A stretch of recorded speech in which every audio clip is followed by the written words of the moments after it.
Hey everyone, I just wanted to stop by real quick for this podcast starts and say you should like, comment, and subscribe. And don't forget to follow me at all my social medias at John D. Clouser. It's literally the same name as the name that you subscribe to on this YouTube channel. So enjoy this clip, and I'll see you guys on the other side.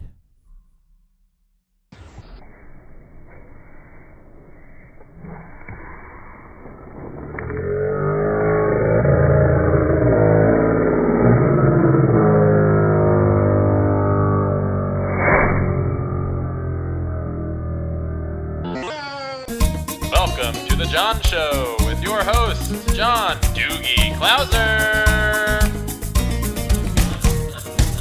All right. What's going on, everyone? How are you doing? So we're here on another episode of The John Show with me, John D. Clouser. I am your host, and I'm going to get you through this beautiful, awesome experience called my solo podcast.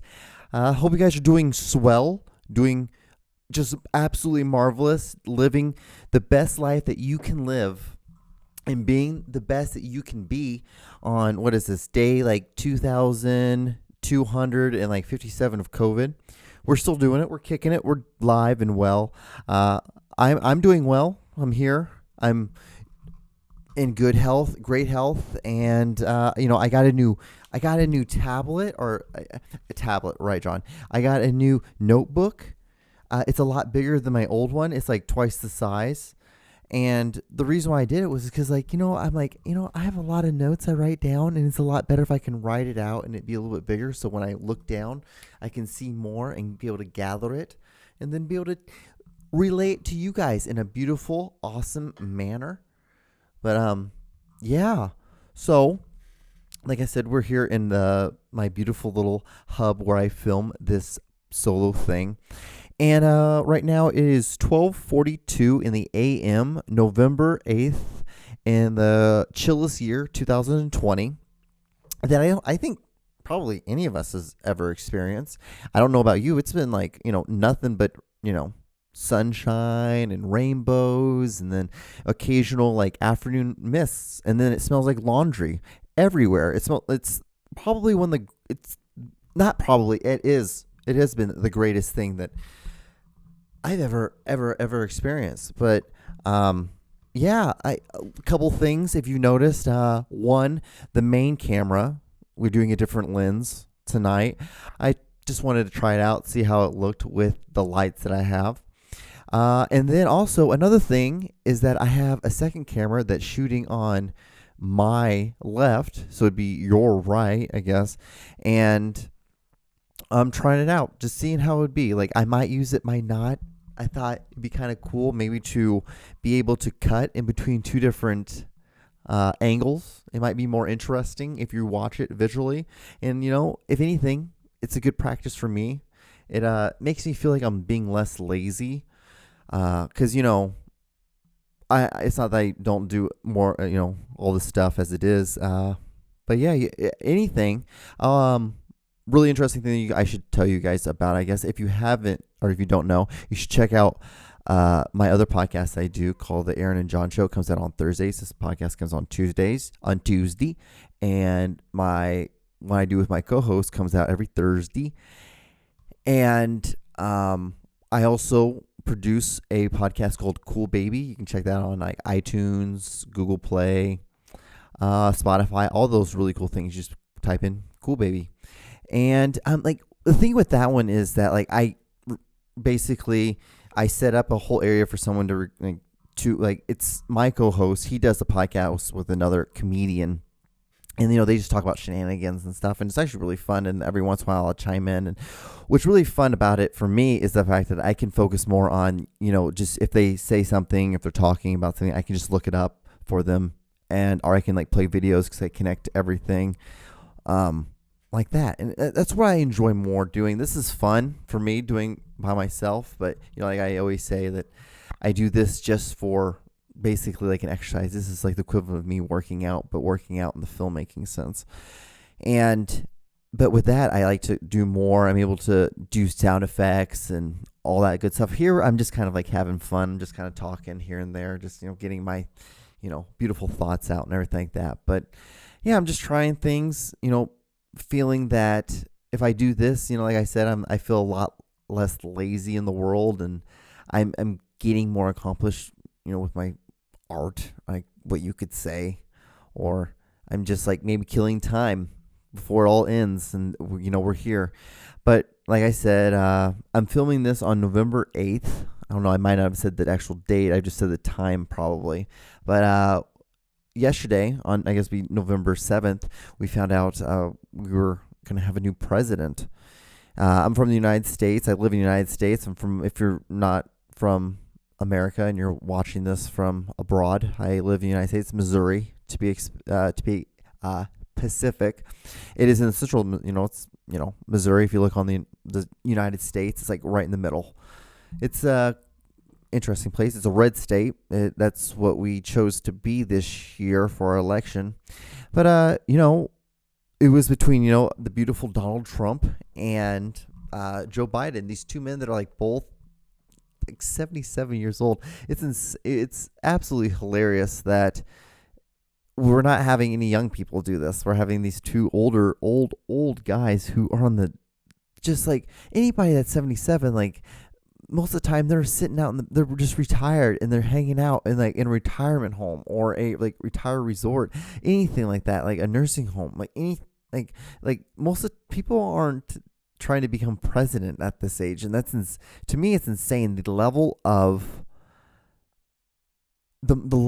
like, look at me, look how like important I am, like coming from someone who's sitting in a room and then promotes all week on like saying, hey, you should go check out my podcast on the social medias. But what's so funny is that we have these two old guys, and like think about like the narcissism that has to go into like being able to think that like you're 77 years old and you can become the president. And like good for Biden, because he's the one that won. And it was it was really between two turds, to be completely honest. As an American, I don't know if you're I'm talking in the sense of for people who aren't American. I wasn't born in America. I was actually born overseas in Central America. I guess that's still part of America, but I say overseas. I say it like it was like Japan or China or something like that. But yeah, it's an interesting time because, we have this president, Donald Trump, and, everyone in the world knows who this man is. And he's such a polarizing human being, and he just will tear you one way or he'll tear you the other, and you're going to really, really like him or you're not going to like him at all. And for the most part, like Americans just absolutely despise him, except this small herd of people, or there was, I guess it's even smaller now, but that admire the hell out of him and think he's like the second coming of Christ. It's very interesting. But, and I understand why it can't happen. I understand. I get it. I totally understand. We had Obama that was for 8 years, a black president, our first black president. And, that irritated a lot of people because, let's be real. Like our country is like America's a lot of like based off of like racism. Like that's the backbone of what America is. And so then you see a black president and he lasted 8 years, the maximum terms that you could do. And then you just see like the exact opposite happen on the Republican side. They did the Obama but just for the Republicans. And so like they got this guy who's just like loud and he just says what he wants to say, and he's never worked or had any like job in like politics. So like like that. And for some reason I've never understood why you think that would be a good idea for that. It doesn't make any sense, because like you never ever for any job ever get someone who's never done something within the vein of what you're wanting them to do. It's not just like washing dishes or something like that. And like, but with anything that's like high end or has a lot of money or a lot of things at stake, you just don't. You never see that. But somehow there was a large enough tribe of Americans that were like, what, this is a good idea and we should definitely do this because this is where America needs to be going. But I get it. Like I'm never mad. And then like I see the states that went red, and I spent the last about 2 years ago, I spent a whole year just traveling all over the United States, just driving my car and filming and doing all these like weird things. And there's small hubs that are cities, as many as they are, like a million to like maybe like 500,000, there's, even, there's more. I know there's big cities that have more people than that, but I'm just giving you an example.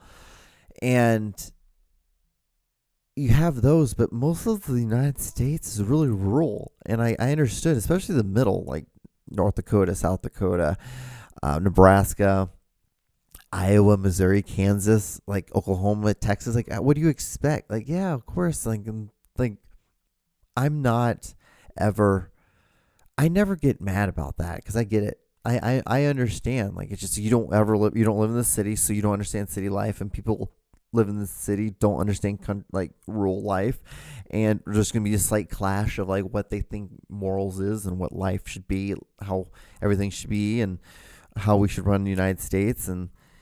But it was insane this time around, and it took for like Tuesday was the day that we had our election, we had our voting, we placed our votes, and then some city, like especially with COVID, so much of COVID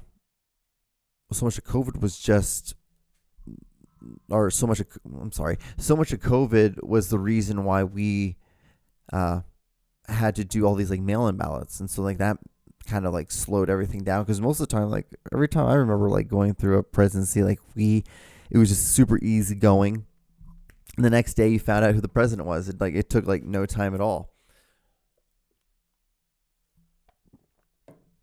But now it doesn't. But I'm gonna get off on this. Cause I'm gonna be. I think I spent like 11 minutes on talking about that, maybe 13 minutes. But yeah, so Biden won. But one of the things I'm really super curious about is like, how are we gonna look at Trump after all this?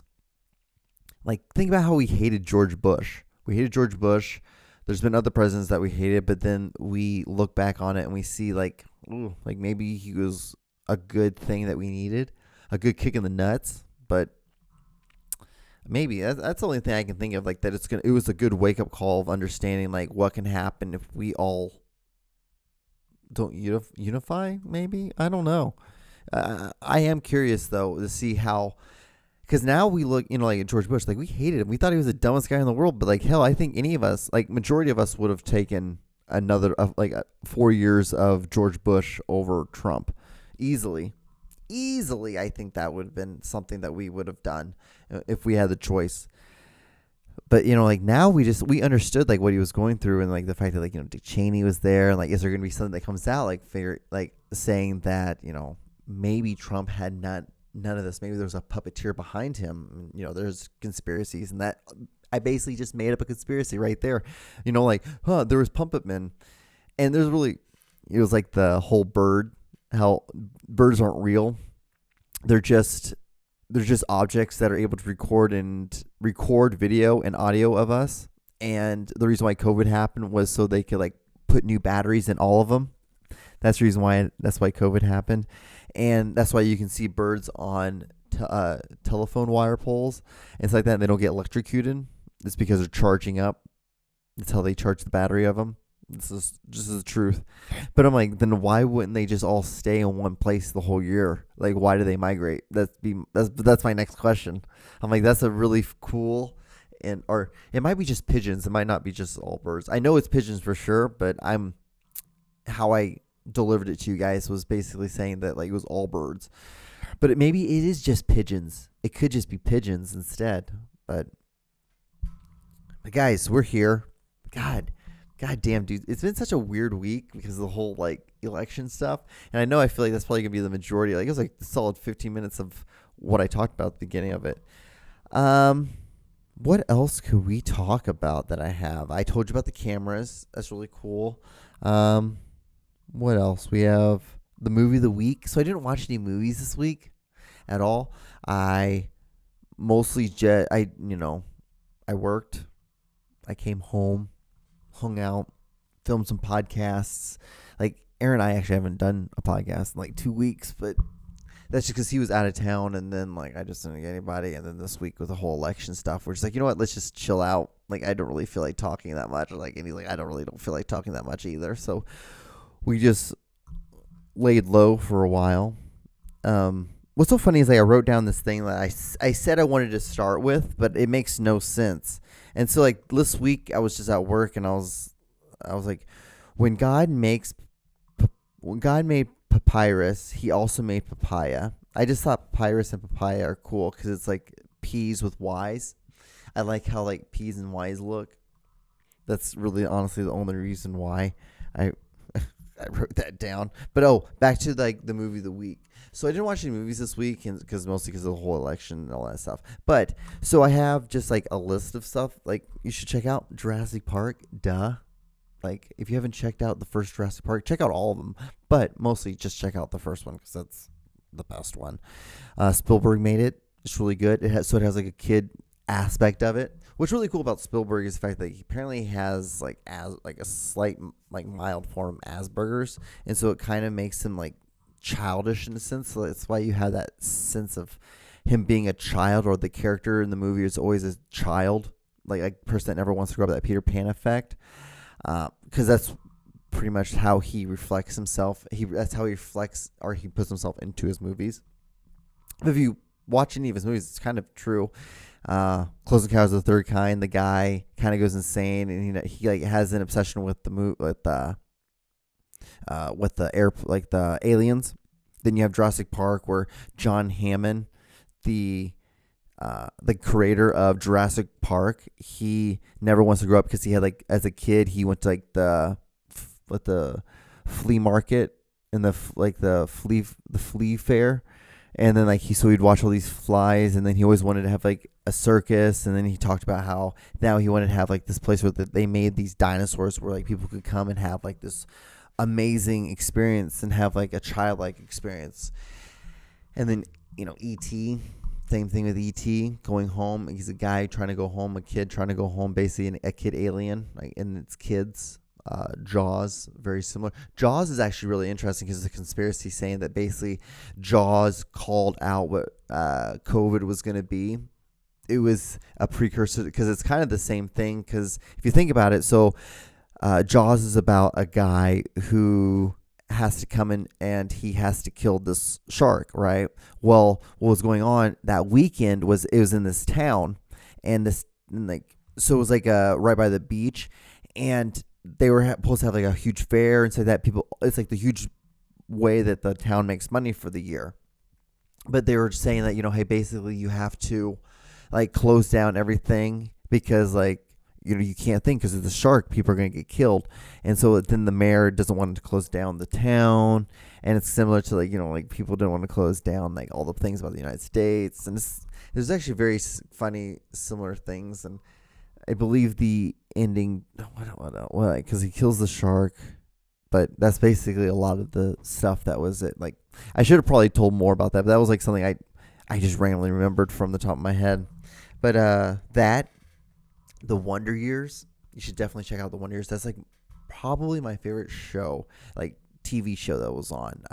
It follows in the life of this kid named Kevin Arnold, and it's narrated like a voiceover by adult version of Kevin Arnold. And it's just about the late 60s, early 70s. So like with the Vietnam War, like the changing, like, like sex revolutions, it has to do with all that. And it's just like you see like a fly on the wall point of view of this kid growing up with his narrator telling you like these events, like now as an older person, what he feels and how he thinks, and how if he was going back in time, how he would have done it differently. It was like that kind of thing. And it's good. It's one of the, there's not that many bad episodes. Maybe 3. It's like Seinfeld. It's almost perfect in the sense of like how it is. It's just like what it is. It knows what it is, and it doesn't try to go beyond that. And it just tells you the story, and it's in, out, over. It's 30 minutes. It's like within like the first, like 5 to 10 minutes, exactly what the story is going to be about. It leads you up, leads you down, and gets you out. one of the shitty things about doing these podcasts so damn late at night is that it's 1:00 in the morning now. Like, anybody who's speaking at this time, your voice is all raspy and hurting, and it's just like dry, and it's like, why are we doing this? Like, why are we still talking so much? But and then the last one, King of the Hill. King of the Hill would be the last one. If you've never watched it, it's awesome. Hank Hill. It's Arlington, Texas. This made up town in Texas. It just follows this guy's life as a propel salesman and his family and all the shenanigans of like everyone that lives in his town. And so yeah, like that's another story or another movie of the week thing. What else do I have? I have the last I have like two more things, like actually technically three more things. Like, so I don't know. I don't even like. So I used to think that it's so funny because I'm, like I said, like I wasn't born in the United States, and because I wasn't born here, like I know I'm foreign, but I'm light skinned. I'm like super light, so like I'm just like, well, like the reason why I thought I was light was just because I never went out in the sun. All right, I never went out that much. I just always kind of stayed in the house, and then it wasn't until I got probably about like teenagers like that I started getting more out. But like when I first moved to the States, this is when I first moved to the States, and I remember when I used to like watch TV. I used to watch like golf all the time with my dad. And we were watching Tiger Woods, and I thought Tiger Woods was just like a dark-skinned white guy. I thought everyone was like white. I just thought just because you went out in the sun was because you like the reason why he was tan was because he played golf, and golf is an outside sport. So I was like, well, duh, that makes sense why he's dark. And I remember my mom was like, no, John, he's black. Like, I'm like, black. I'm like, and the thing is, like, I always understood that kind of stuff was there, but I just never was able to connect it. It was always this thing. I'm like, oh yeah, I know those are there. I know like there's like black people, Asian people outside that, but it's like, I was like, I'm like, oh whatever. I'm like, we're just all white people. It was such a weird way of thinking, just because I was like this brown kid, but I was like light. But I thought I was just light just because I didn't play golf or something like that, and that's the reason why. Like if I played golf, I'd get tanner because I was out in the sun. And that's like that was probably the weirdest. One of the probably the weirdest things I always remember about when I was a young kid is that story of like I'm like, oh, Tiger Woods is actually a black guy. I'm like, oh, okay. I'm like, oh, all right. Well, anyway, moving on. And I just carried on with my life. But it's always funny. Like you think of like there's things you think about when you're a child. And now you're an adult, you're like, how and why and where did I ever come up with that idea of thinking that that's how that works or that's what's going on? Like, it's just, it's funny. It's a good time. And so I don't know, guys. So like, I want to apologize so much for like this podcast being podcast might be a little short, but this is the last thing I'm going to talk about. And then I'm going to sail it off for the night. But like I said, I wasn't born in the United States. I was actually born in San Pedro Sula, Honduras, and I was adopted, which is pretty crazy within itself, like being from a third world country, then getting adopted and coming to the United States. Like the chances of that happening is like it's like one in million kind of thing. And I recently, within the last couple of years, I reconnected with a lot of my biological family. And then with doing that, you also like reconnect with my biological mother. And, if you've watched previous episodes, I've talked about like things like in my family and,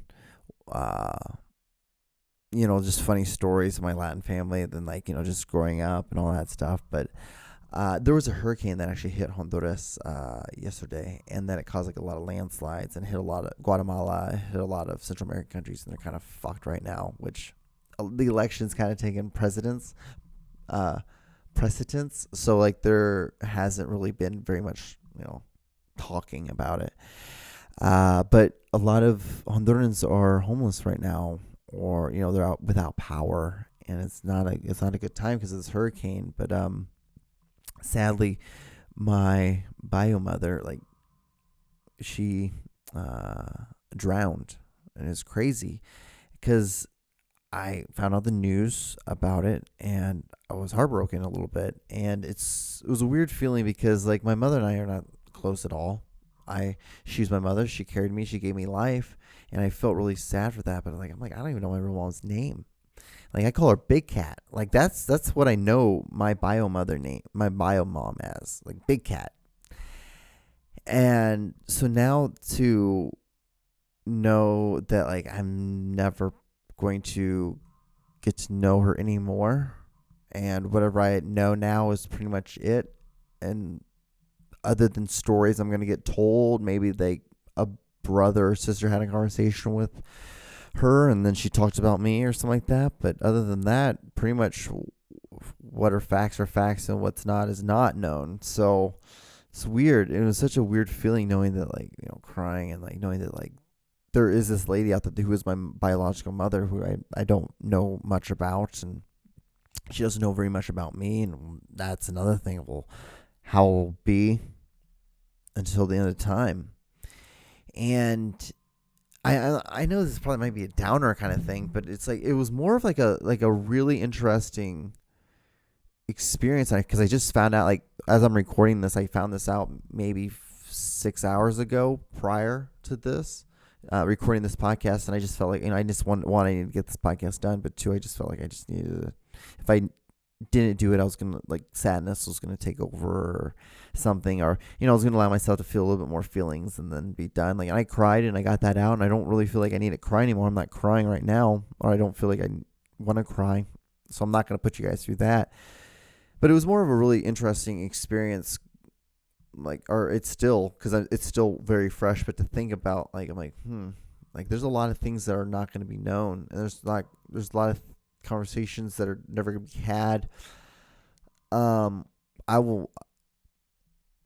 It is what it is, because what I know is what I know, and when I met her, and all that stuff, and she's a very interesting woman from what I know, which is not much.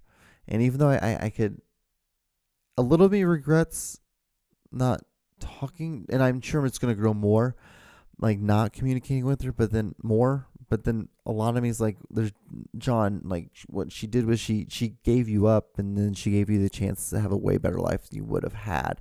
And so I have no hard feelings towards her for like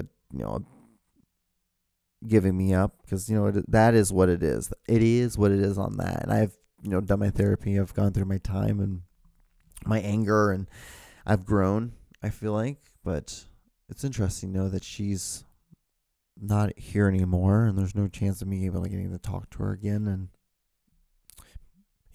but yeah. So if you guys could do me a favor, if you guys are watching this and you've gotten this far, whatever, thumbs up. That's not important. That's just not important. Just tell your parents you love them. Text them. Send them a picture of you saying, "Hey, I miss you, or I love you." Something simple. And you guys will feel a little bit better. You guys won't have regrets or anything, or you guys won't feel a little bit of sadness. But guys, I'm gonna end this podcast now. It's gonna be like a minute 13 short. Okay, I'm sorry, but be safe. And I will talk to you guys on episode 38. Bye. And Joe Biden is our president, or he's our elective president now. Yeah. Sorry for this downer, if it was downer. It is what it is. It is what it is. I've done this 37 times now. 38. Yeah, 37 times. So, it is what it is. Bye.